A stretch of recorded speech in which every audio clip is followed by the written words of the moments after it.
talking to Magdalena Vokáčová today. She is a coach, both for businesses, groups, and individuals, couples, and been doing that for 20 years. She's done work for some of the biggest brands in the world, Exxon, KPMG, O2, Panasonic, in the UK, Germany, US, and here in the Czech Republic. She told me a little bit about herself. She's from Pilsen, where they make Pilsner Urquell, the beer. How she lost her father as an 8-year-old and what effect that had on her. She grew up young, I would say. She was into philosophy and deep thinking when she was already 14, went into study acting, but found out that that wasn't really her thing. There was more of her being a rebel against whatever her family had been doing. And so she ended up through very interesting experience becoming a coach, which she hadn't really planned, but a flight to Thailand changed everything.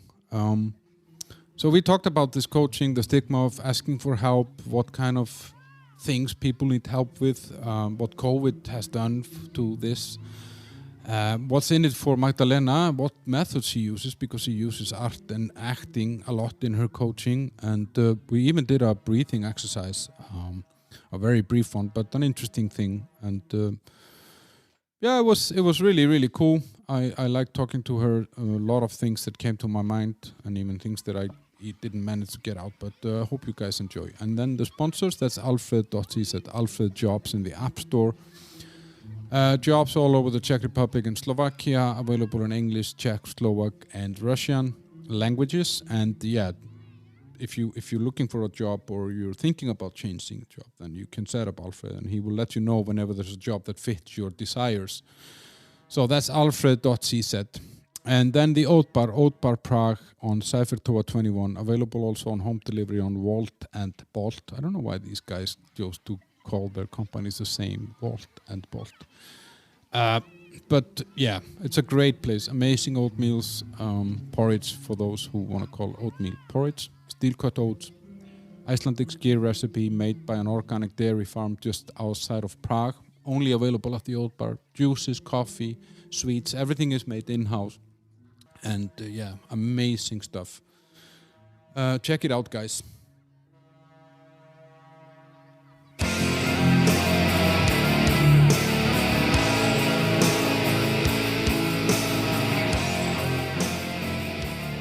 Welcome, Magdalena Vokáčová. Did I say it correctly? Absolutely correctly. Yeah. Well, does it mean anything, Vokáčová? Yeah, Voko is an eye. Is a eye. As an eye? As an eye. So you're Magdalena with the eyes? Absolutely. Sharp eyes. Yeah. You can say sharp eyes. Yeah. So you're a coach. I am. I read something by you a long time ago. I don't know, like 3-4 months ago. I think I saw something in the news, some article that you wrote or someone quoted you or something, and then I added you on LinkedIn, and here you are. I think it was an article about the 10 myths of coaching or something like that. And I wanted to, talk to you today about some of those myths, but also just about coaching in general and in you and your life and so on. But if I would ask you on the street, what are you? Is coach the only answer, or are you something else? Sometimes I use skeptic optimist. Uh-huh. But I think coach is fine, and maybe an author a little bit. Yeah. You wrote the book already, and you're writing another one. That's right. Yeah. I hope so. And created few theatrical performance before, and my cards. Yeah. You gave me your cards now, the Carpe Diem coaching cards. Yeah, the coaching game for you. Looks really cool. Talking about skeptic optimism, we're recording here on a day where the Czechs are voting. Oh my God! Have you voted already? No. No, I will after our podcast. Yeah. I'm ready to vote because it's an interesting thing that we have here in this country, both a president and a prime minister, that I still haven't found or met a person here who supports them, or is at least willing to admit that they support them. And I'm not in a position where I can say that they are bad or good or anything like this. I mean, I'm, I'm in my bubble because I don't speak the language. But what I'm curious about this is with this is that it seems to me that you have two very different groups of people in this country, of the voters. The ones that actually want to vote someone like the President Zeman, who is, 75-year-old former communist. Do you feel this? Do you feel that there's a different agenda for the older generation versus the younger ones? Absolutely. It's a huge difference. And you said you live in a bubble, so I live in my bubble. So and I was so surprised from previous votes that I'm just open what will be next. And of course, I try to be as neutral as I can be, because I have many clients with many religions, with many preferences in politics. So I don't, how to explain? I just don't want to show my opinion in politics, because I'm not professional in that field. So yeah, but what I found for sure, I live in a bubble. Yeah, it's interesting. I read an article this morning. There was from a town here, a small town, and where 60% of the inhabitants have a financial problem and debt. And they were just saying openly, we're going to vote for the same government because that government has promised us 500 Czech crowns extra per month, which is, like $20 or 20 euros or something like that. And that's it. That's how you get their vote. And then you have younger people who are maybe thinking career and stuff like that. They are voting for something else, They're thinking about very different things. So it's such an interesting difference between those two groups, what they actually want. And I guess you belong to the bubble that is not thinking about that 500 extra per month. Absolutely. Yeah. So I got you to say your opinion in the end. I was checking on your homepage, which I will share in the episode comment. But you worked for a lot of international companies. I saw names like Exxon, Nestlé, Panasonic, O2. KPMG, and then you've been doing this in the UK, in the US, and in Germany. Mm-hmm. So you've been around the block. You've been doing this for a long time, right? Yeah, almost 15 years I worked like that. And after I needed some break to take a rest from companies, and I work more with individuals and couples, and just the private groups. And now I combine both. Okay. I wanted to kind of also get to know you a little bit more. So you're from a town called Pilsen. Yes. That's where they make the beer, Pilsner Urquell, right? Isn't it funny? I don't drink beer at all. Yeah, but makes two of us. I think I had 4 beers this year. Really? I'm not a big beer drinker, luckily, because I moved to the mecca of beer and I don't really drink a lot of beer. What kind of town is Pilsen? Pilsen is small and not so ambitious as Prague, and friendly, I think. And it's beautiful, but just if you are in a center. But is it all about beer there? I mean, is that the main thing? Absolutely not. I think it's about culture a lot. Music, theater, and art. And yeah, it's comfy to live there because everything is small. And I have so many friends there, so... Yeah, but now you live in Prague. Many years. And I feel Prague as my home. But you're born into communism, right? Do you have some memories from it? Yeah, I have maybe one memory, very important one, because my mom... She's skeptic, definitely not skeptical optimist, but she's just skeptic. And it was a Velvet Revolution My mom sit in front of the TV, look at it, and everyone was just, oh my God, it's really changed, a huge change, everything will be all right, and very, very optimistic. And my mom sit in front of the TV, look at the TV and say, oh my God, nothing new, unfortunately. I don't trust to it. It's still the same people in new jackets, and it will be like before, just in a new form. And I was 12, look at her and say, oh my God, I'm really curious if she's so skeptical or she's right. So I will observe it after. And I do many years. And? Half, I would say. Yeah. Because it was interesting here. It's like it was a peaceful revolution. I mean, so what your mom was saying is that actually a lot of the old people just put on new jackets and presented themselves as capitalist or whatever, or freedom people afterwards. And they're still, like the president here. Yeah.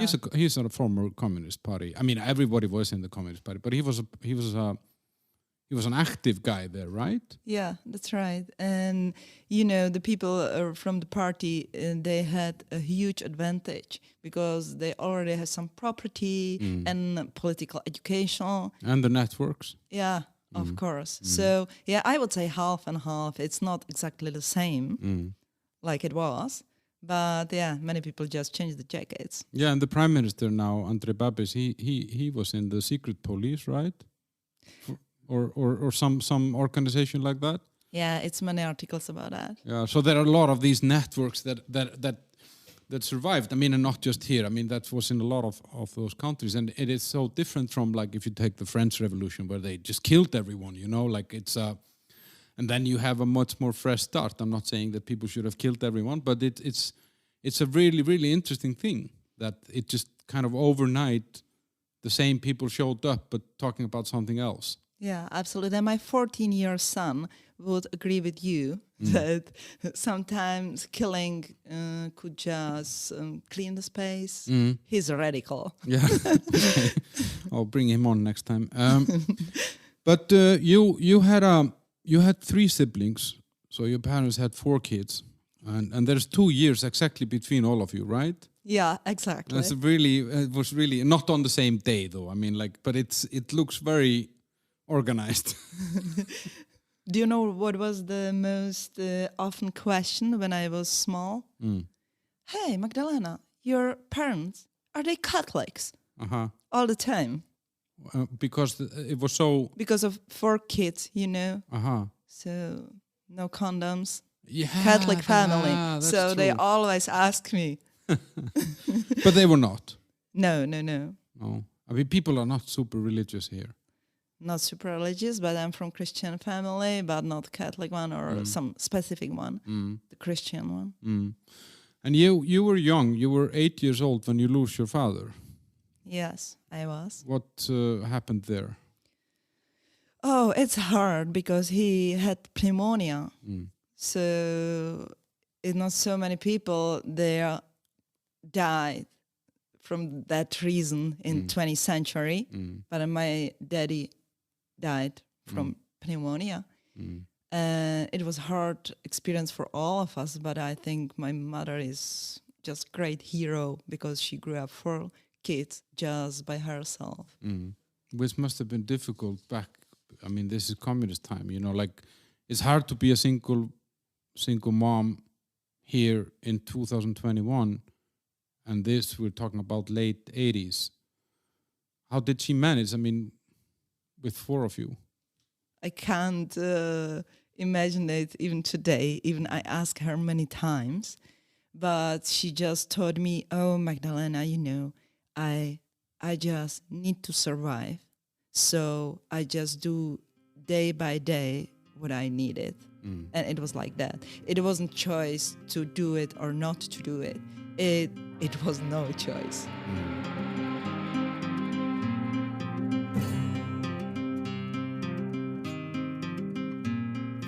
But if she wouldn't have done, I mean, I'm just curious, like if your mom would have not been able to what would have happened then? I mean, how did that work? You know, like if there was because communism is socialism that is built on everybody should get something, everybody should be taken care of, we all should be able to live. Would that have actually happened back then? You know what I mean? Could she have gone somewhere to get help? Do you Probably, know how that... I think it would be probably you have to have some. No, you need to have some help from wider family. So probably they would separate us. And put the kids in different homes. And, yeah. But it wasn't never the matter we think about. We just, our mommy is just perfect and she can do it. And we tried to support her a lot, of course, to help her. But yeah, it wasn't the matter of fact. And but you told me, we were talking before, and I was curious about how this affected you, because you told me that you kind of realized that life is too short. I mean, when you're 8 years old or around that age, you know, how did you process this, or how did you think about this when you lost your father? You know, it's two things. First thing is I lost my father, but in some way I lost even my mother, because she was just head over feet all the time. So she was pretty busy. And I found that my dad died in the age, almost the same age like I am today, 40 and something. And he didn't live the life he would like to live. So I thought, oh my God, my daddy died and he didn't fulfill his life. So I need to do it differently. And I decided to live every day, to go to the bed and say, oh my God, it was a really good day and I'm very happy with that. So that was some decision for me. Already when you're young? Yeah, at 8 years. And another part was that the teachers before were for me really authority. I loved the teachers. I wanted to copy them. So I was kind of nerd. But after my daddy died, I just look at them, observe them, and say, oh my God, what are you saying here?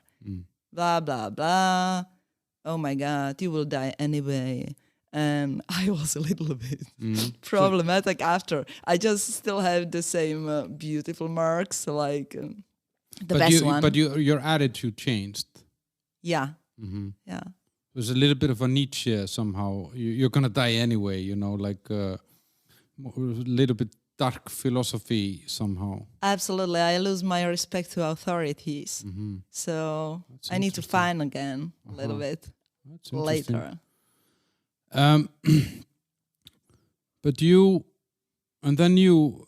But I guess then, like you say, you know, like you also, and all of your siblings, you kind of had to step up a little bit and take responsibility. So you grew up quite young, if it's right to say it like that, right? I mean, think definitely that's right. Yeah. Because I when you're 14, you are reading some philosophy books and stuff. Yeah, I read Frankl, from Jung, and I love that. But my sister is 4 years older, and she brought this book home, and I just found, oh my God, that's like my friends. So I can talk with the author, and yeah, it was a huge relief for me because I had experience. My friends didn't have the same, so I couldn't share it. And now with the authors, I feel like home. But I guess, like, also, I don't know how it was then when your father died. There was no therapy or anything like this. No. I had just some period. I cried every day for a few hours, maybe half a year. And my mommy just didn't visit anyone. It was like, oh, okay, you have to handle it. So, so you take responsibility for yourself, your emotions, and everything very young, and it gets you into reading those these are very like deep books. I read some of this stuff myself, but I read it as an adult. I cannot imagine when I was 14. I was reading Mickey Mouse, or actually not even reading. I was just looking at the pictures. Like so.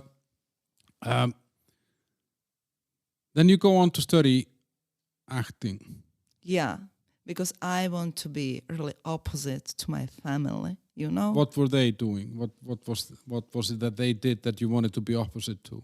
They are very helping, intellectual, and nice family, and I love them, of course, today. I think that's really important to me. But in that day, I was 14 age, so I started to be vegetarian. Mm-hmm. Just the main motivation was to be different in every You're way. a rebel. Yeah, absolutely. I told you I lost my respect to authorities. So yeah, it was like that. So I decided to be vegetarian, to be eco, and and I read this kind of books.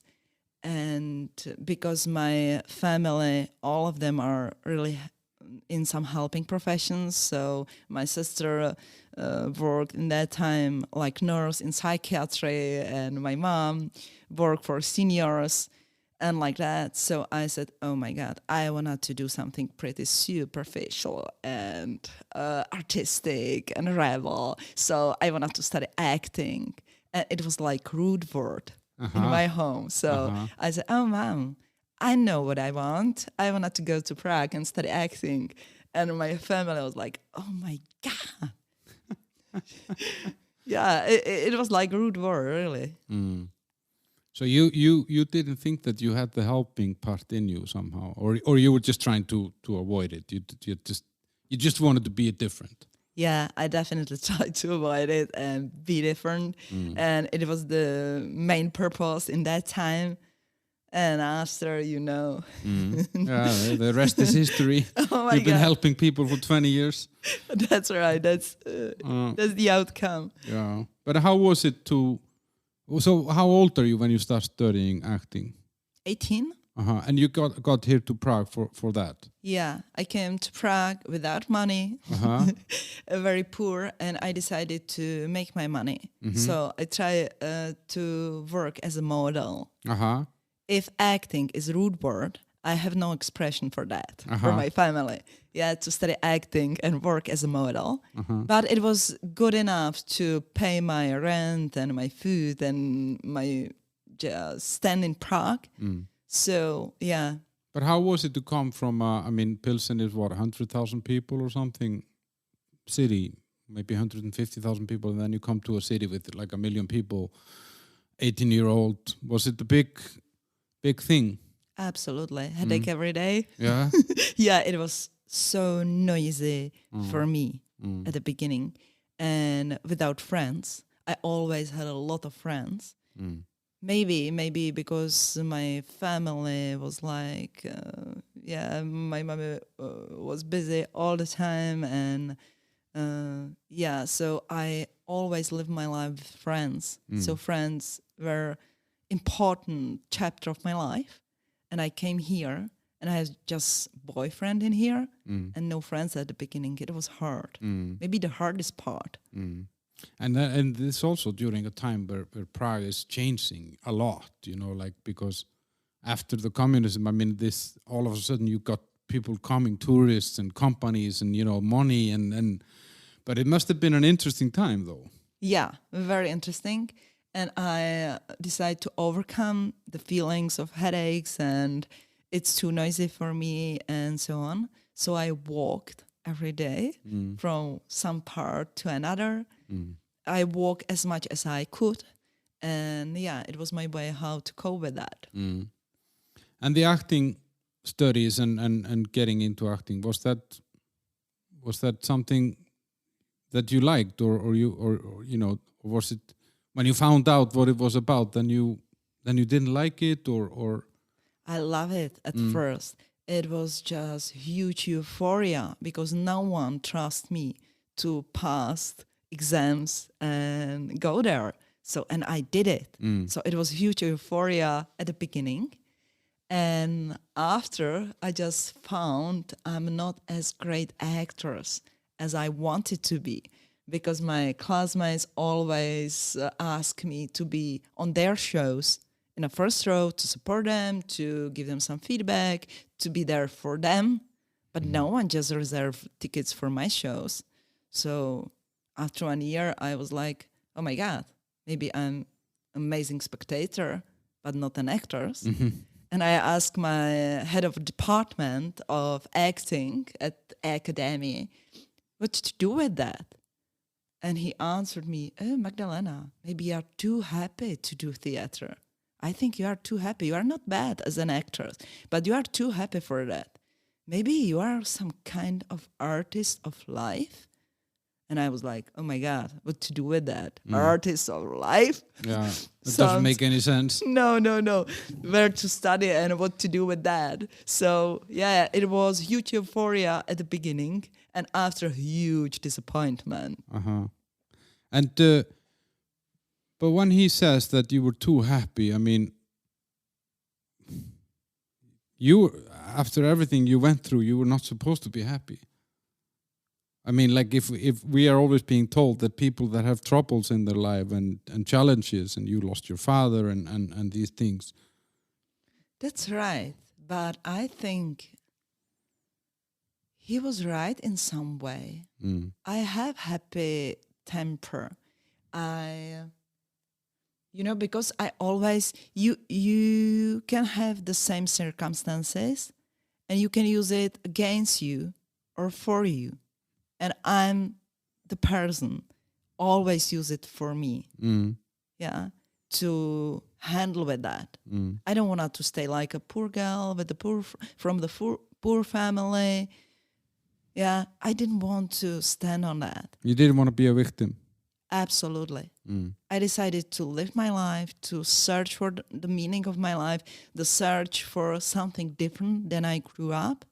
So, yeah, I think in that meaning, I'm really happy.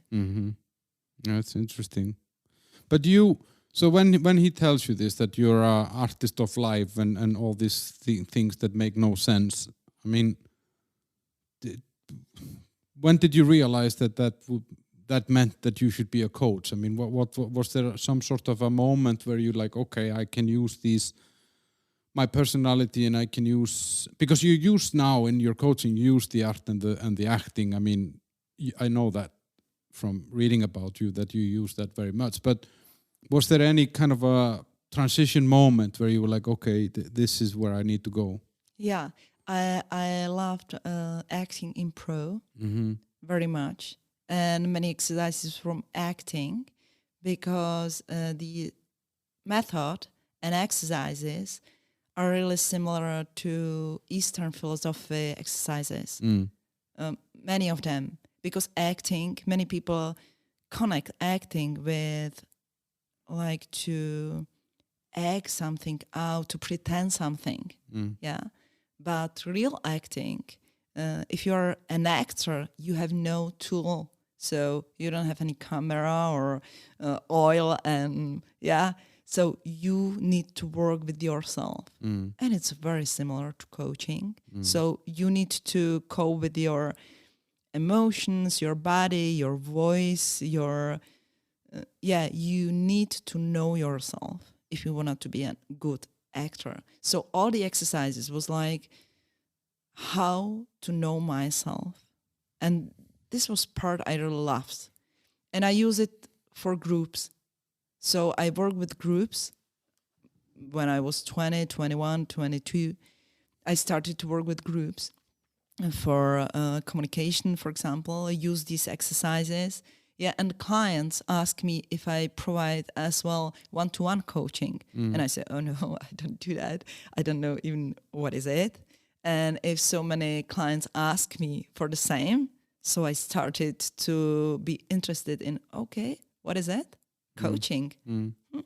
So it was like that. But you were skeptic about that, though. I mean, you told me that when people were talking to you about making this into a business or a career, then you felt like, no, everything exists. That, you know, there are other people doing this already. I don't have any special. I don't have anything special to offer, right? Or Yeah. It's connected with my first training in coaching uh-huh. When I was as a student. And my classmates from this training asked me, "Oh, Magdalena, how do you do that?" Because from acting, I really know how to read people. Yeah, because it's all the acting. It's all about body language and face expressions. So they look at me, "Oh my God, you are a fortune teller or what is it?" And I said, no. I just need how to read this. And they asked me to do my own training, and I didn't do that. I know it's so many trainings that there wouldn't be any market for you. Absolutely. Yeah, and after we have some flight to Thailand, and it was a really bad flight, but a really bad flight with many turbulences. We had to stop, and it was scary. You thought you would die? Absolutely. Uh-huh. Yeah. So I was like, "Oh my God, maybe I can handle it." And I thought, of course, about my job, and I just discovered, "Oh my God, I have no assistant. I have no one to put my method." So, and they asked me about training, and I didn't arrange anything. So I was like, okay, if I survive this flight, I promise, oh my God, I promise I will do my own training. Uh-huh. So you didn't want this to die with you? Absolutely. Your abilities? Yeah. So I survived. I had to do it. Yeah. But actually, no, I'm just curious because you say that with the acting, it's reading and body language and this. What do you read in me? You are now? You mean just now? Yeah, or I mean, we met. This is the second time that we meet.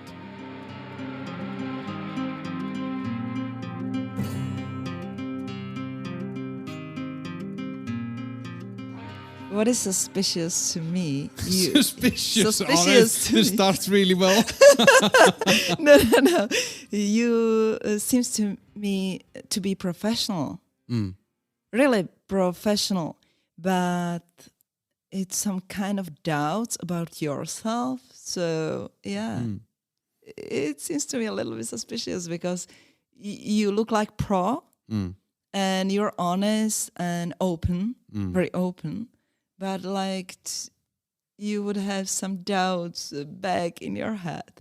Yeah, but isn't that healthy to be? Isn't that also like if you never? Well, actually, first of all, if you would ask my girlfriend, she would disagree with you because she thinks that I'm an arrogant, too confident, and blah blah blah. But I come from a culture where you're supposed to believe in yourself. Like that's the gift we get from our parents is that whatever you do, just believe in yourself. That's perfect. We need you here in Czech Republic. Yeah, That's opposite. I agree because it's opposite here. You're told keep your head down, don't raise your voice, don't whisper everywhere and blah blah blah. And I feel like an elephant in a porcelain shop with that. But the other thing is about the doubt because I think self-doubt can be healthy because if you're too sure about yourself, it's easy to kind of stop somehow, or you don't develop yourself, or you don't add new skills. So maybe I'm just justifying my own doubts about myself by figuring out the way to put it into some fancy words. No. I think it's always about balance. You're right. And I think with your surroundings, you're just a gift here into Czech Republic. We need you. We need more people like you. Could go into politics maybe. Yeah, okay. I need to get my passport first though. I'll check one. But so there's this flight from Thailand to Thailand, and you think you're about to die, and then you decide, okay, I need to I need to pass this gift that I have or this ability that I have. I need to give it to the people. Yeah. Or anyone who wants it. But what was it here that I had? Yeah. So, but I'm curious because this is, as you said, you started this 20 years ago, and with coaching and therapy and counseling and mentoring and all these things that are about to help us building our individual abilities or confidence and communication skills, there's a lot of stigma around this. A lot of people, like especially I feel it here, when I talk to guys here, like, and they feel bad about something. I said, you go to therapy. No, that's weak. You're weak if you go to therapy, or you're weak if you ask for help. How was that? Like, if it's like that now, how was that 20 years ago? Did you feel this? Like, were people skeptic about going to a fortune teller like you? Yeah, I think now it's much more open than before, of course. And maybe in that time, people thought that therapy or coaching are just for ill people. Mm-hmm. Yeah, they had in their head, okay, it's not for me because I'm healthy and I'm all right, of course. And that's for the others, for the weak ones and ill, probably with some depressions. Yeah, and I think it's changed a lot from that time. Mm. And you do, I mean, as you said nowadays you're doing both you started kind of with companies or groups, then you went into more individuals and couples, and then now you're kind of doing a little bit of everything, right? Yeah. Is there a big difference, like what you can bring? Well, what is coaching actually? What is that? In which meaning? You mean I don't know. my coaching or coaching? Yeah, like if you coach, like let's say you're coaching a company or a group of people from a company. What is it that it's supposed to do? It's so many ways how you can use it. So you can coach the managers, you can teach them how to coach their people. You can coach their personal goals or their working goals. Yeah, so just do some very effective coaching, how to be more successful and stuff like that. But my subject is relationship and communication, even in companies, even for individuals. So it's still the same. Yeah, because if it's about our relationship to myself, relationship to the other, relationship to my lifestyle, relationship just in my working space, so it's still the same. But companies are always about numbers and goals and systems and I don't know, structures and organizations and stuff like this. So you're not dealing with that part. You're more dealing with the people that are working within this system. Absolutely. And if they order me, they know, oh, she do this artistic coaching. We want to open relationships in our team, for example, or we need more honesty in our job, or we need to know how to make a speech, for example. So they order me at that particular tasks. So you would never be like, it's not like, I don't know, a company is saying, yeah, we need to figure out how to increase our sales by 10%. They wouldn't, it's not an Excel file that you help them building. You're more working on the relationship. But is it like, I don't know how to say it, like, are people willing for this? Because my experience in companies is that people are often very protective of what they are doing, and they're afraid to change something, and they're afraid of, I don't know, being honest or open in business, because that means that somebody could maybe take something from you, or he can steal your idea or something. And this company politics and stuff like this. Absolutely. So that's my part, to create a space they can share themselves and can feel open and want to share. Yeah. So that's my job. That's my responsibility to make this safe space. You create the environment for them. Absolutely. Yeah. And the rest is just on them. So. But how do you do that? And how do you use the art and the? I use many acting exercises, like group exercises, which is huge fun. So if I have, for example, 2 days training, whole half of the first day, I just put in that how to make relationship with the group, me and the group, just between the people in a group. So I really put big important to that. But yeah, like, is it like, because I've been in some events where we had some motivation speaker, for example. I mean, and to get the group to be a little bit more awake in the morning, he made us all sing a song, for as an example, just to kind of create a different atmosphere. Absolutely. Is it stuff like that you're doing? I mean, absolutely, yeah. They create the new atmosphere, the new relationships, and you're the manager as well, so the numbers are always about the people. So I work with people. And but I need to know more. Magdalena, I need to understand better. So how, so let's say that you had a group of 10 people in a room.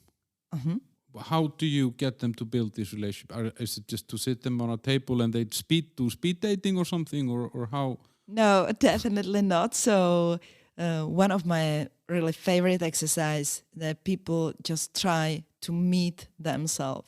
So they are in one group in a space and just walk around, and first they should say what they perceived in a space here. So, for example, I would ask you, Almar, look around and tell me, walk around and look around and tell me what is here you didn't mention before. Tell me 5 things. And you would answer. And after I would say, okay, give me 5 more. Yeah. And after I ask them, okay, and now the same level of your mindfulness use and tell me, how do you feel today? Okay. And after I want to meet each other. So, okay, you will just walk around, just stay, find some space in between you and look to the eyes of the other person with the question, who you are, how are you? And just the answer is, I respect you. And that's all. Without words. And if you feel it's really connection, okay, you can just without words say thank you and go and meet and someone else. And it just very beginning and opening exercise for the groups, but it worked great because some people told me we spent 10 years together in the same office. And I never paid attention. Yeah, on the eyes of the others people. So they look to the eyes and they maybe see more. It's not just colleague. It's human. It's really person. So it's exercise like that. So that's the beginning, and I continue in the same way for hours. So it's to get people to observe their environment, the people around them, to appreciate what they see and notice things that they otherwise wouldn't. I mean, that kind of opens it up. Yeah. But how is it to, because, I don't know. I think in somehow we are often dehumanizing business. We are. And right now, I think, like, if I'm listening to you now, I start thinking, what about me too? I mean, me too in this, like, if I start looking at my female colleague and try to I did this the other day. We have a new colleague in the office, and she has beautiful eyes. And I said, wow, I really like your eyes. And I was like, afterwards, fuck, she's going to take me to the police for some harassment or something. And it was not my meaning or anything like that. So, and it just made me think what you're saying is that you're actually trying to get people to be more human and less robotic. But I feel like now with a lot of we are afraid to say things, we are afraid to act, we are afraid to touch, we are afraid because the borders are moving constantly of what is allowed and what's not. So is it difficult in this sense? I don't think it's difficult. I always announce, okay, that's the exercise. Don't take anything personally. Just, it's different in reality. Of course, you can go and look to the eyes your colleague 2 minutes or I don't know. Yeah, it's too long, of course, but just try. Just try to understand what does it mean really in the core to meet someone else. Try to understand. Yeah, meet by meaning a deeper connection than just to say hello on the hallway, you know? Yeah. Because we meet each other, but we are not able to meet, to really meet. Yeah, so that's what I do. But you're also using some breathing techniques and these kind of voice stuff, right? Absolutely, many of them, because if you many clients, individual and even from companies, ask me that they need cope better with their emotions, and there are no better exercises than just breathing exercise, because if you are able to manage your breath, you are able to manage your emotions. By deep breathing or something, or is it like some... Absolutely, so many methods how to do it. And this is something you took from the acting with Yeah. Do you want some example? Yeah. Do you want to try? Yeah. Okay, so just put your feet on the floor. They are. And your spine very comfortable, but straight. And try inhale for 4. Keep it for 4. Exhale for 4. And keep it for 4. And again, you can imagine the square, like inhale 4, 4, 4. Yeah. And try it a few times. Now the listeners will fall asleep. They can try it with us. Breathe in. Stay.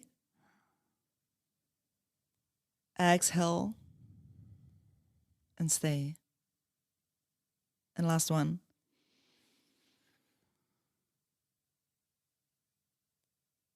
Exhale.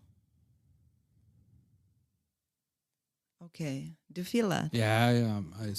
My mind is calmer somehow. I everything went down somehow. I need another coffee. Okay. So we can wait. No problem. Yeah.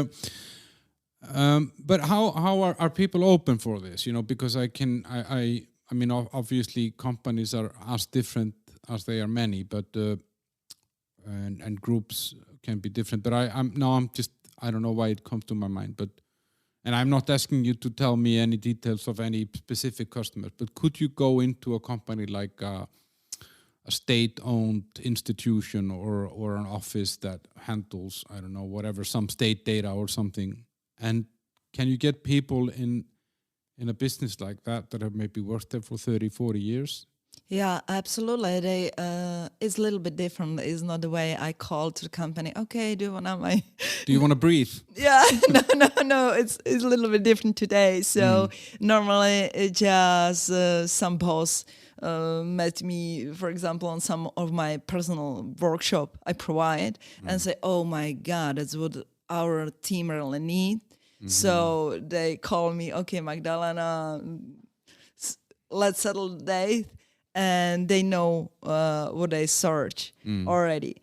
And I think it's much more open atmosphere for that today, because they have so many burnout syndromes and people in depression, and and it's affect the companies a lot. So they have some yoga classes, for example, and stuff you couldn't imagine 20 years Sometime ago. Yeah. So it's really different. It moved a lot.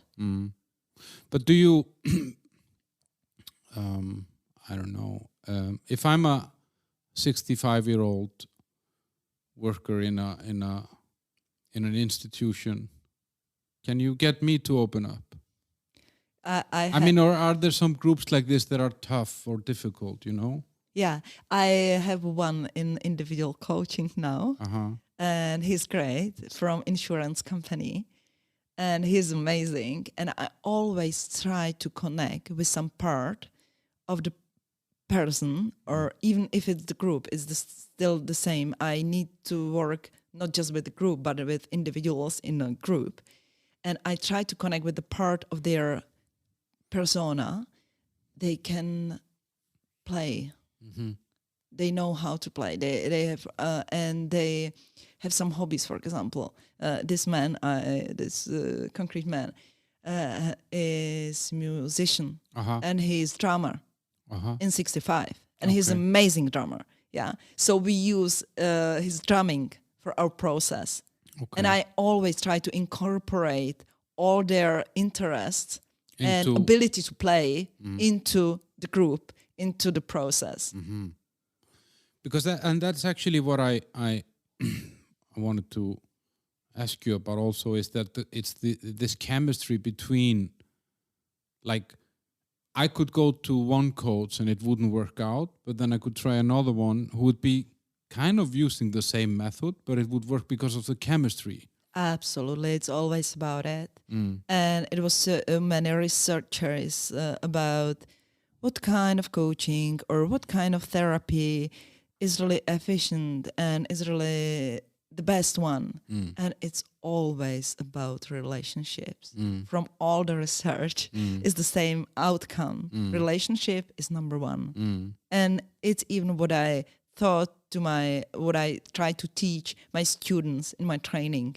Okay, if you have no great relationship with the client, you can't help him. Even you would be the best coach in the world. Yeah, because we wanna cooperate with people that we feel a connection to. We don't want to cooperate with people that we feel nothing somehow. It's just how we are as animals, and that's where it makes, for me, like, I feel that this dehumanizing of business that I feel is somehow happening, not necessarily planned. I think it's kind of randomly happening because of other factors. It's complicated because it breaks that connection that I think has to be there to make business successful and to make people enjoy doing what they're doing, you know.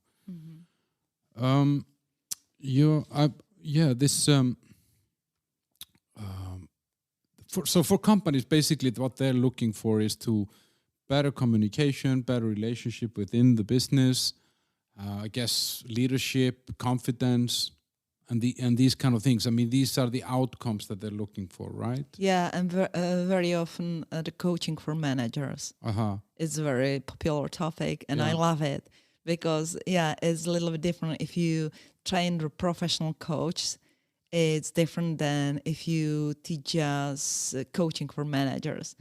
So, yeah. What is it about that you like? I mean, what is it with the management coaching or the manager coaching that you like? I like... I think that the boundaries are kind of stimul for your creativity, and they can use it just in some way, and that's what I like. Yeah, if you're a professional coach, you have so many tools to help your people. If you're a manager, if you're boss at the same time, you can use just some of them, and that's what I like, because it's kind of experiment. For all of us, I say, okay, I wanted to teach you this one because it helped a lot of people, but I wanted to know if it's helpful for you.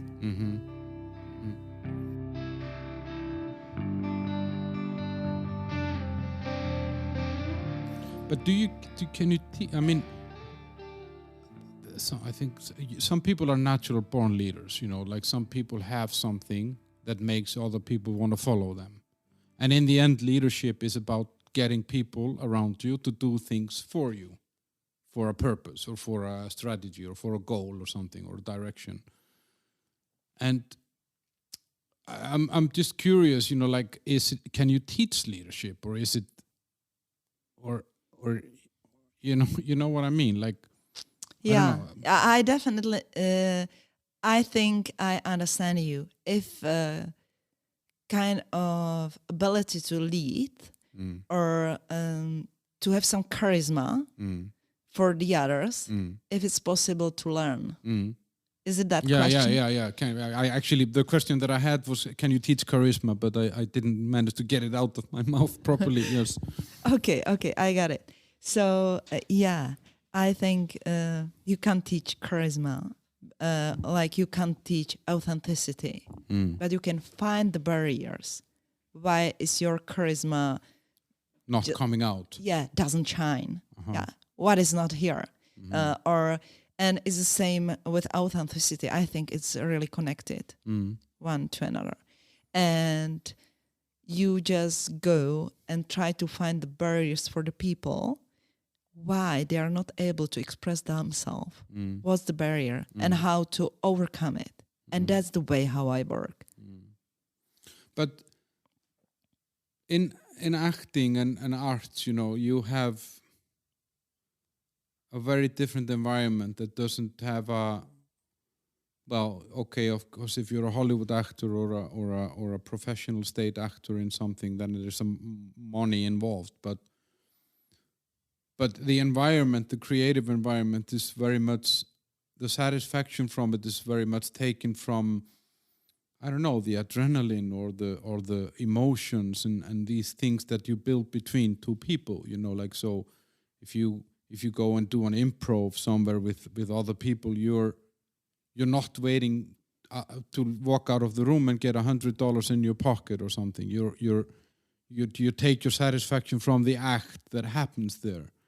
Business is about getting paid at the end of the month or getting your invoices paid or something like that. And I'm just, is it too far between business and art, or is it shorter than we think? Or I always try to connect what is not connectable. So I try to put a little bit more art to the business. And I know, and it's really necessary to put some business to the art. Yeah. So I always search for the bridge in between. Yeah. What did I have here? Do you like more like the groups and the companies or the individuals? I mean, what gives you more? Is it more fun to work with a group of people than one-on-one? I need both. It's different energy if you work with a group. Maybe it's more energy you have to provide, and even you get back from that. And individuals, it's just private work, and it's huge and deep relationships with your clients. So I need both. Once I thought I need some break and relax a little bit, and I wanted to work just with individuals, but I had no opportunity. But COVID gave me this opportunity to work just with individuals. And I discovered that I need groups. I love that work. I just love my work. Yeah, in a whole. That's great. That's a privilege. I think unfortunately there's a lot of people out there that don't like their jobs, and they don't even know how to like their jobs. But talking about the individuals a little bit here, so this can be personal things, right? I mean, the like counseling and therapy and these kind of things, right? Yeah. And that made me think, like, and there was actually in that article the myths about coaching, that people need a coach because their network isn't, how do you say, neutral in a way. Like I can bring my and actually I read this, it was a sentence in that article that I can take my problems to a friend, and that friend will comfort me by telling me how much more miserable he has been. Yeah. And that's supposed to make me feel better, so he doesn't do it for bad reasons, but that's just his method of comforting me. Absolutely. But it's not enough. That's typical. That's a great example. And why do that? So people need coaches because they're neutral.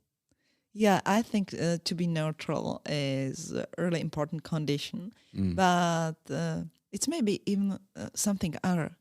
If you want to know what you have in your head and you say it out loud and you hear it, I think it's really important.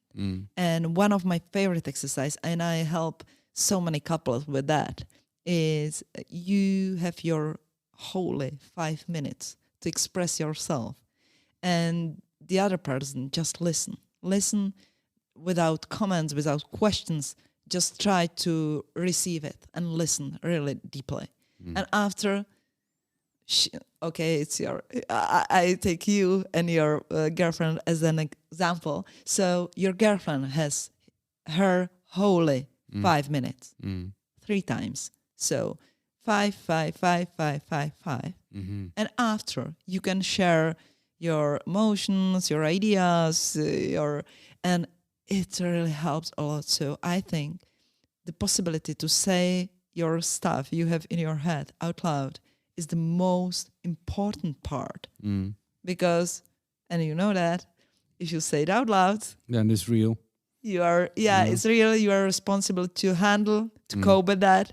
Yeah, it's and I think that's probably in relationships, whether it's romantic relationships or friendships. I think honesty or speaking out is actually often the biggest problem, the lack of it, because this is often between people who even have the ability then to solve the problem, but they're just afraid to bring it out, because the moment it leaves your mouth, it's a real issue that you then are obliged to deal with. So it's better to put your head in the sand.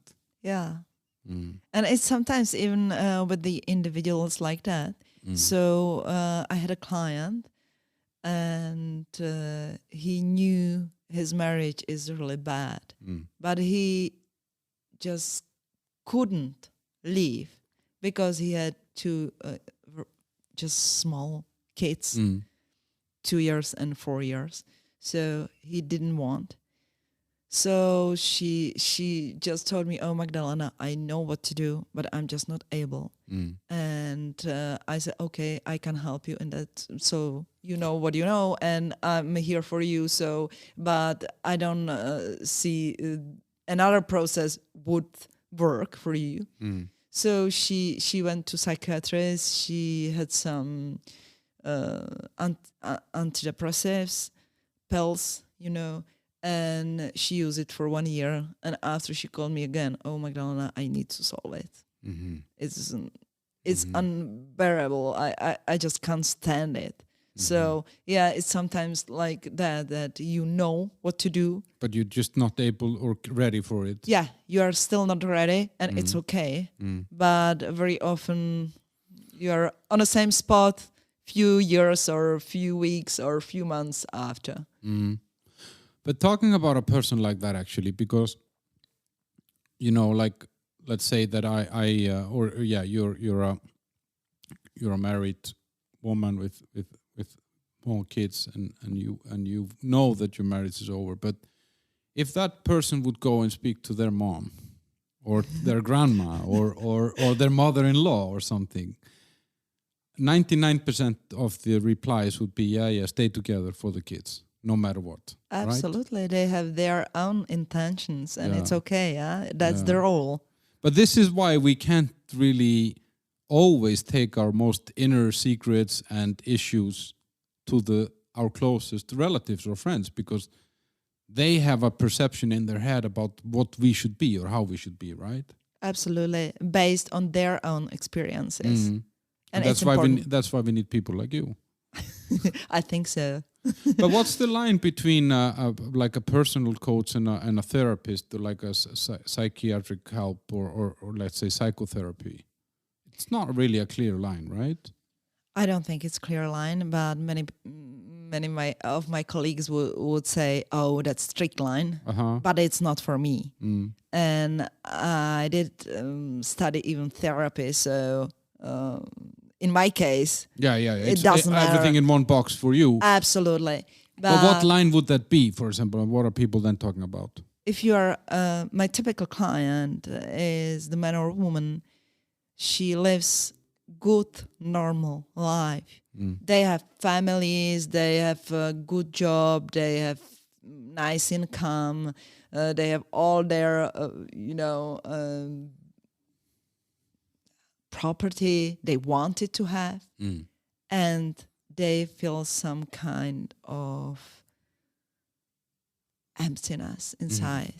That's typical client for me. Yeah. They feel emptiness, they feel loneliness, but they should feel nice. And I think that's perfect case for coaching. Yeah, everything is just normal and fine, but I'm not happy enough. I search for something. I don't know for what, but help me. That's for coaching. If I have this normal level of happiness or satisfaction with my life, that's much more for therapy. And if I have a serious problem, kind of illness, so that's for psychiatry. Is it understandable? Yeah. So it's more like a lifestyle or figuring out what fulfills me more. Yeah. That's more like a therapy, and let's say a clinical depression would be on the other, if you've gone that way. But that unsatisfaction, or let's say this emptiness, can get you to that point where medicine is then the only way, or medical help, right? I mean, people can have these things for such a long time that it starts affecting them. Absolutely, yeah. But what are right now, because of COVID, I guess that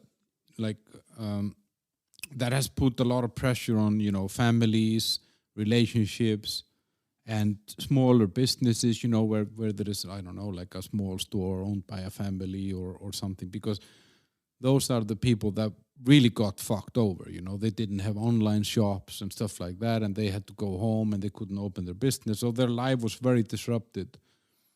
Are you seeing this now in your? I mean, are there different things now? Yeah. Than 2-3 years ago? Yeah, it's definitely different because people maybe just accept the fact of dying, and I think it's important for them. And I do have so many couples now. I always have, I don't know, 2/3 like individuals, and 1/3 was the couples. Now it's half. So many couples, because they are just not used to be together in one space whole days. So yeah, it's about relationships. And from the business, I think the most horrible is for people, they run hotels and restaurants, and it's possible to see. But can you help those people somehow? I mean, what are they? I don't know. I mean, like, let's say if I own a hotel that has now been closed for 2 years, or almost 2 years, and I can't see a way back. I mean, what can you do for me? I mean, can you help me find a new career, or to decide what to do next?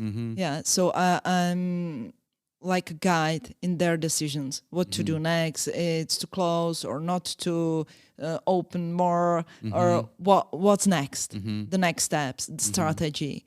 That's my way. And of course, understanding, because they haven't so many people to share with.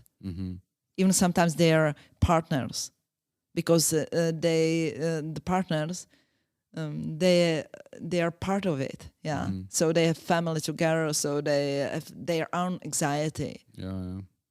And the couples, are they? Is it just the communication issues because of spending so much time together, or are couples realizing that I actually don't like the person I'm with? Both. And infidelity, of course. But how can you have infidelity on a lockdown? I mean, you can't go out.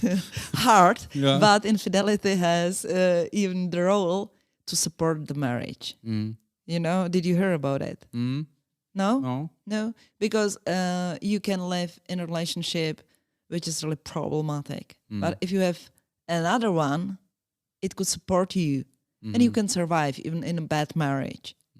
And that's the problem. Because you get the stuff your that you sexual feel is, life and your emotional life, and you just and the functional part is in the family or in that relationship that you have. Yeah. You're not talking about polyamory here, like a mutually agreed polyamory. You're talking about infidelity. Yeah. An affair. Yeah. And has that grown? Is it more? Are there more things like this now, or after COVID, or in COVID, or? No, I would say people couldn't do their infidelity. Absolutely. So they lost the crutches that was helping them getting through life. Yeah, and the real problems in marriages just arise. Yeah. That's really interesting. So because people couldn't cheat anymore, now I'm saying this in my words, they couldn't cheat anymore, they had to spend more time with their husband or wife, they got to a point where they have to go for therapy. Absolutely. And are people coming too late then? Are they coming to someone like you when there is nothing left to fix? Or how is that in general? When couples come, do you feel that, okay, we have something to work with here, or is it in crisis already? That's an excellent question, because many people ask me, Magdalena, I have a really great relationship, but do you think we should work on it? Should we come to you and make it even better?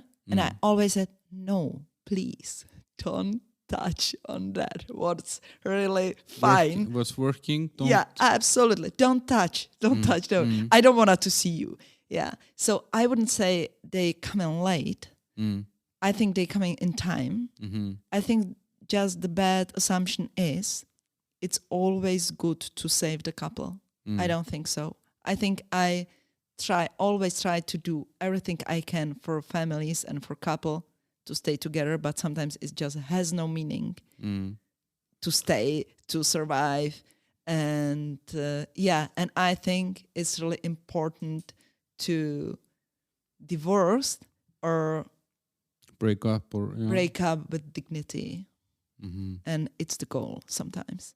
Yeah, before it gets to a point where you burnt all your bridges. And absolutely. And it's very bad for all of... Yeah, everyone involved, the couple, the kids, whatever. Yeah. So that's my part. To decide, okay, we do everything for you as a couple and it doesn't work and it's possible you can use few questions and you have an answer. So. And that's the thing that I'm curious about, because if you're a doctor and somebody comes in with a broken arm and you see, okay, shit, I can't fix this arm. I need to cut it off by the elbow or something, like it's somehow a decision that is going to be respected by everybody. I mean, maybe some people will say, I want a second opinion or something, but I think people in general would trust that decision that the doctor recommends, or that amputation. So let's say a couple comes to you and you can immediately see, okay, no, this is over, this is doomed, this will never work. You can't really say that, right? No, you never can say that like that, but you can use many questions to get them to understand it themselves. Absolutely. So if, for example, if the partners are not able to remember even the beginning was fine and amazing, that's a problematic for sure. Or values. So, for example, one from the couple is really focused on make impression in the others. And on the other part in the couple, or just on people in general? No, people outside. So that's me. The rest of the family. Yeah, you clean before you have visitors at home. Okay, so that's not then you. It's not me. No, that's not you. I don't understand why you would clean when people that you know and are your friends well enough to come to your home. You shouldn't need to clean for them. I think so. They could help you. Yeah, I mean... If you need it. They should not judge you based on the cleanness of your home. They should judge you on the character that you have. But that is just a very easy excuse for me to never clean. I understand. And that's the matter of values as well. So, and the other from the couple need meaning. Yeah. So purpose or yeah. And so you have two views: make impression, to and make meaning. Meaning, you mean like understanding why? You said, oh, I don't actually understand why should I clean. Yeah. You search for meaning. Yeah. I hope your girlfriend so you are a great couple. But if it's different in that values, so it's problematic as well. So you have that kind of questions you can ask, and if they answer and they are honest, so it's obvious if it has a sense to stay together or not to.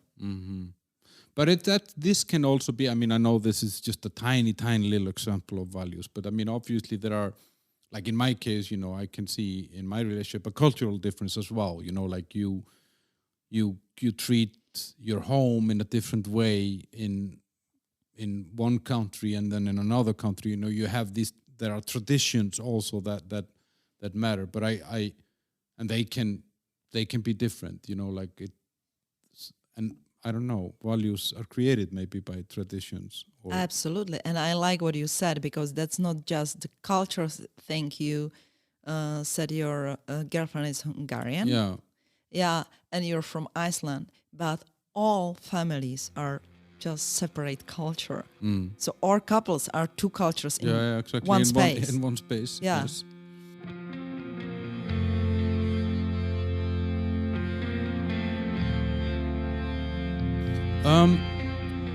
But I was thinking, like, if I come to a coach, what do I need as an individual to be kind of ready for? I mean, what is it that I should be ready to do or ready to, like, is it... Because I think, like, often when people make the decision to go and ask for help, that's a big step, because then you kind of admit to yourself there's something I want to change or I want to improve. But is there something like, I don't know, if people listening to this are thinking about going to a therapy or a coach, what should they be prepared for? I think the most favorite reason is some unsatisfaction in your life. So no, I mean from the coaching sessions, like what is it like? I don't know, like when I go fishing, I need to take with me warm clothes. If you go coaching, is there some? Is it a long journey? Is it difficult? Am I gonna cry? What's the? It depends. I have so many handkerchiefs in my coaching room that it's okay. They don't need it. Yeah. And the great is to have notebook and pen, but I can provide it. So they need just their honesty and courage to open themselves, and that's all. And is there homework? If I come to you for coaching and then I talk to you about my things, and then would you make me go home and practice something? Or Yeah, I do a lot of homeworks and preparation for the next session in between. So I use a lot of and many experiments, because we need to know how this topic works in their life, for example. So it's always about discovering. But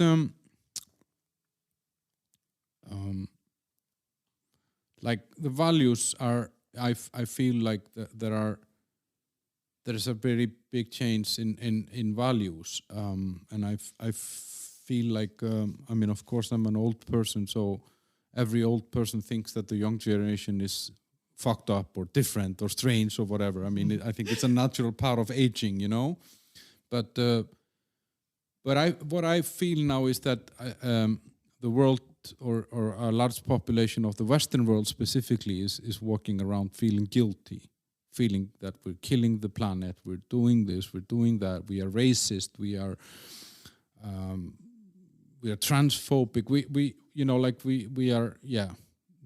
are very bad people. That's what I see a lot, and as I was talking about earlier in companies, like what what is the line that you can, when can you compliment a colleague and when it's a sexual harassment and all these things. The lines are very much, they have moved very much. Some of it is great that it has moved because, I mean, if it eliminates real sexual harassment, that's great, but it cannot eliminate interaction between man and a woman or a trans person and a man or whatever, But how is it for you? Like if you are, let's say, if you get a younger people into you now, do you see any of this? Do you see that?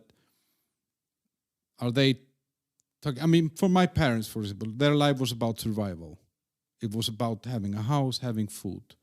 It wasn't about going to Thailand. It wasn't about going to Africa on a safari. My life is very much about that. Mm-hmm. And of course, I want the other stuff as well. And then I feel that the generations below me or the younger people now, their life is about some sort of being nice. Or, I don't know, being a better human somehow. Do you see this somehow on your clients, that... I'm not sure we can say it in general. No? Maybe no. It's not possible to say it in general. I would say they just find their own way how to spend their life meaningfully. And they have so many possibilities that it's very hard to decide. Even for us, for our generation, it's hard. Much harder than for our parents, you said. So, and they have even more possibilities. So, yeah. So they maybe get anxiety from having all those choices. Absolutely, yeah. I think, it's the limited options are actually make life more simple. Yeah, and I think we need it. All of us, we need to go back to simplicity. That's a really important point. And in what way? Like, in what way simplicity? I mean... In all the meanings of the word. In our lifestyle, in our food, in our ambitions, in all that. Just very simple life. But it's interesting because, like what you were saying about the companies before, that people are stressed and they are burnouts and it's actually and it's really fucked up that we have all these tools. We got the emails, we got the internet. Sending a message from here in Prague, where we're sitting, to, let's say, Germany, would have taken 2 weeks 100 years ago. Now, or 150 years ago. Now it takes 2 milliseconds on an email. And I have all these things. I have camera on my phone. I have all these ways of connecting to people. And now I'm using my hands to make these brackets. But actually, we work more, or people feel that they work more than before. We have all these automation. We have all these systems. Everything, all of this was supposed to help us. But we are more miserable than ever. And we are more disconnected from each other than ever. I'm seeing now that people who have gotten used to being at home from their office, they just want to stay at home. That's going to have a huge impact 10, 20 years from now if people just don't have this daily interaction with other people, like live interaction, So I'm just wondering if actually, we are not getting helped by this. We're actually getting anxious from it. Absolutely. So I always share with my clients, don't search for a more comfortable life, search for meaning. And I think it's helped a lot. And I have my own project, Love Life, just Magdalena personal project.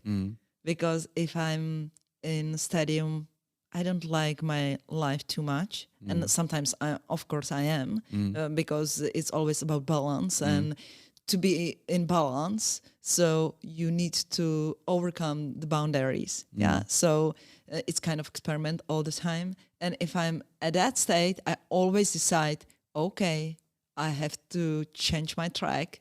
Something really important I need to change. And it's the same for my clients. So, okay, you hate this part of your life. So what to do with that? Yeah. So you want back your love life. then you have to take it. You have to do something about it. Absolutely. Some actions. But I think that's also one of the things. I think that we maybe are feeling now that somebody else should fix our problems, or we should, I don't know, if I don't like the fact that you're a vegetarian, I shouldn't see anything from you because you're a vegetarian. But I don't think like that, you know. I don't want to live in an echo chamber where I see only people who eat meat like me. So but I feel like, yeah, somehow because of this technology, the technologies put lives into different silos, different chambers, where we see just the things that we appreciate. We subscribe to see them, and that makes everything else a little bit more offensive. So what was supposed to break down the barriers and break down the boundaries between people has actually built more boundaries than anything else. I mean, when you were a kid, you wouldn't care if or your mom, she wouldn't care if someone was a vegan or what, you know, if it was a friend, then it was just a friend, you know. But now we're actually picking sides all the time. We're saying, I belong to this, I belong to this, I belong to that. But it's up to you. So many close friends doesn't know I'm vegetarian. I'm vegetarian from 40. They know it now. So everybody's listening.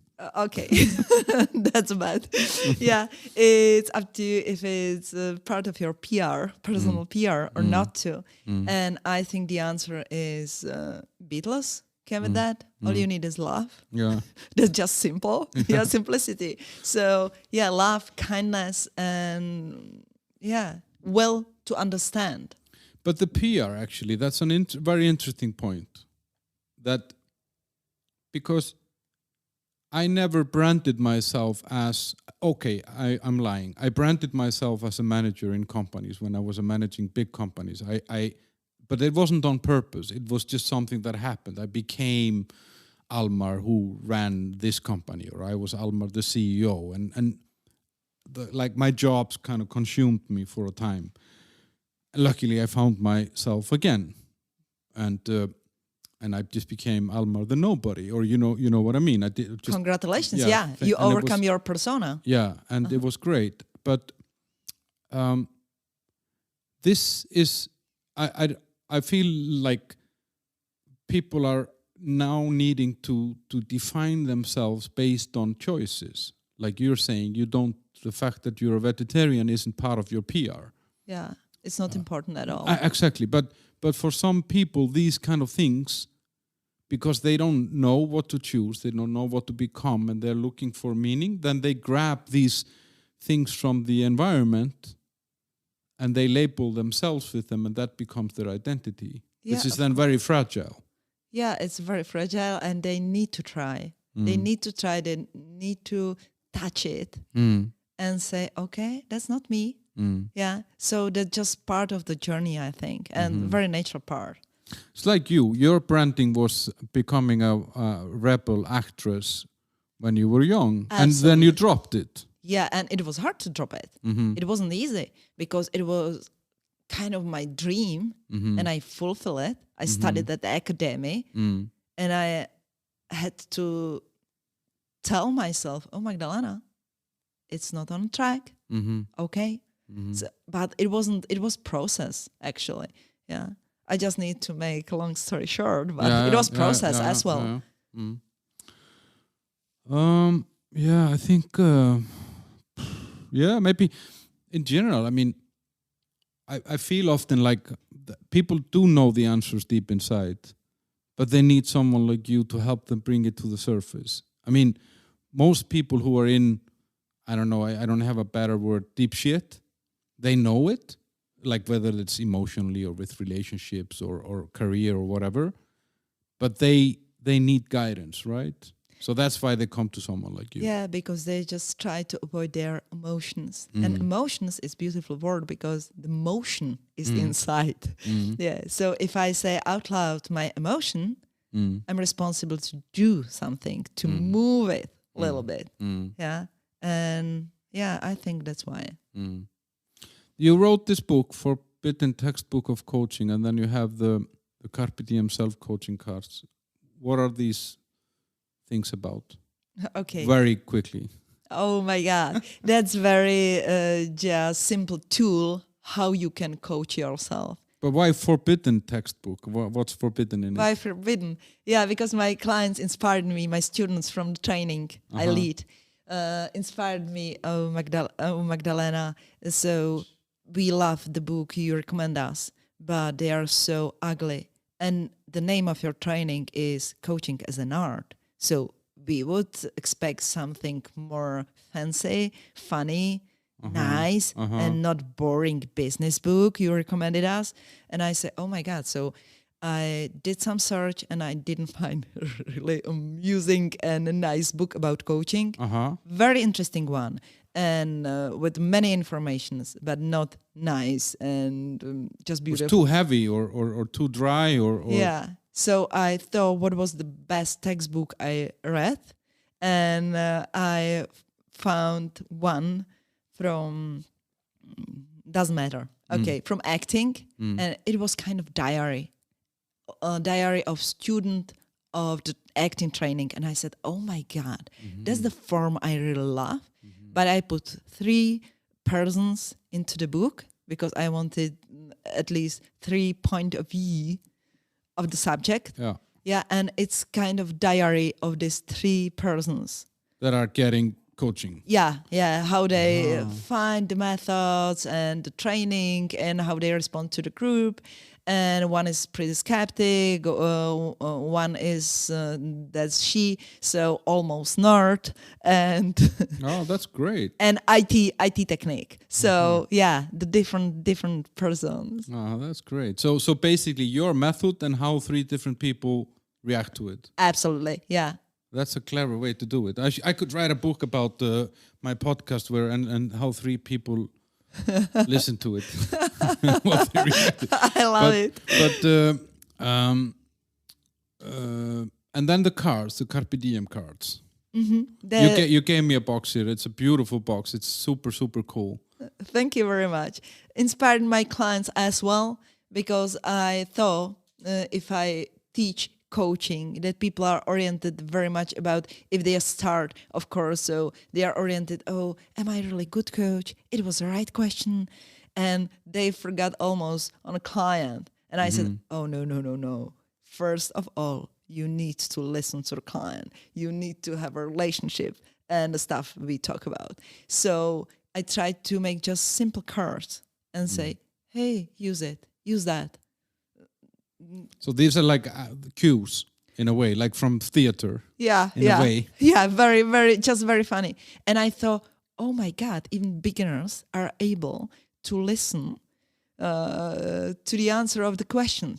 Yeah, so it started like that after I just pick up some topics, the most often one, and find the quotation and questions I prepare. And and the pictures are from my travels all around the world. So that's part of me. Yeah, it's really nice. I will post a photo of this also. I took a photo of this already. And so those cards are you're training other coaches basically and helping them getting started, right? Yeah. And then they can use those cards to help them.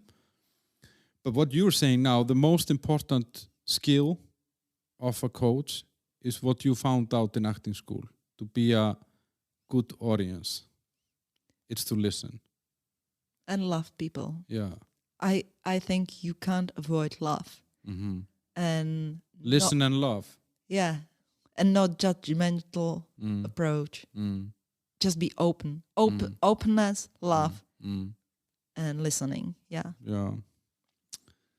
What's your reward? What do you get out of this? I mean, I know you make a living from it, but where's the satisfaction coming from? You mean from my job? It's huge satisfaction. I have no words for that because that's just such a huge privilege to listen all the stories, to be in a core of what is it to be human. That I have no words for that. Oh, that's great. But you said it actually, because you're going into you're deep diving into the core of being human, basically.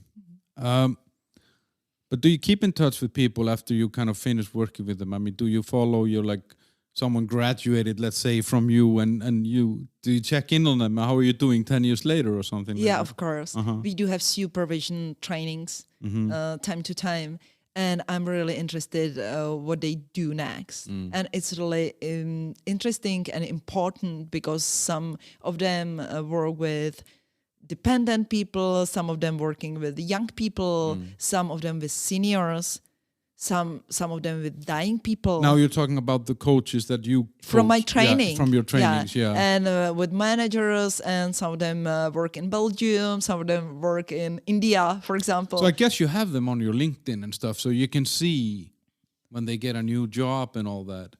Yeah. Does it give you some satisfaction? Like, do you know when you see someone doing Absolutely, yeah. They are like my kids. You know, I do have just the only child. What is a little bit, I think that's a little bit suspicious. Yeah. So I have so many kids from them. Yeah.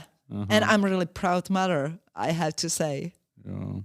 But you told me about some funny thing in this, because it sounds to me like you're kind of saying that by bringing the art and the acting into this, you make an environment that could otherwise be a little bit boring and dull, a little bit more lively. Yeah. But there was something that happened. You had a workshop with the British Chamber of Commerce. Yeah, but it wasn't really. Yeah, it was awkward, really awkward, and it was my colleague, because we said, okay, you need to prepare the workshop, and because it's British Chamber of Commerce, it's very formal atmosphere in there. So let's start with some game.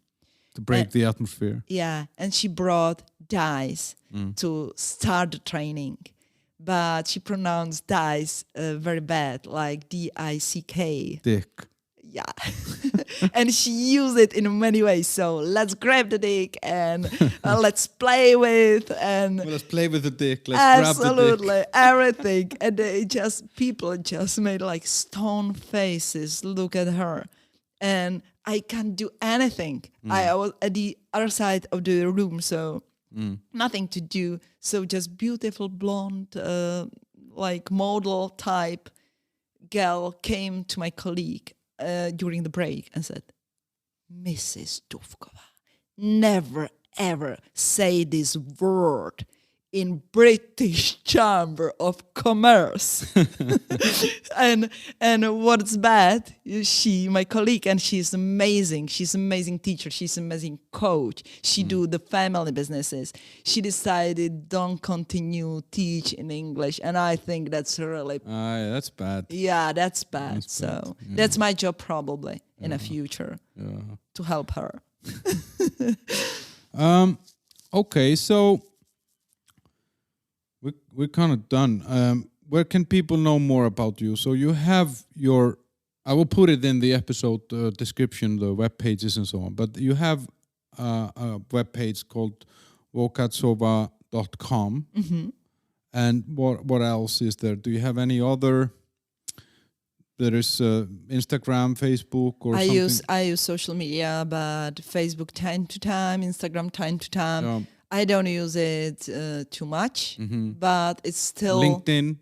I use it so I use it more like business card, you know? Yeah. But it's part of me as well. Yeah. I'll put all this in the episode description so that people can follow you and check out more.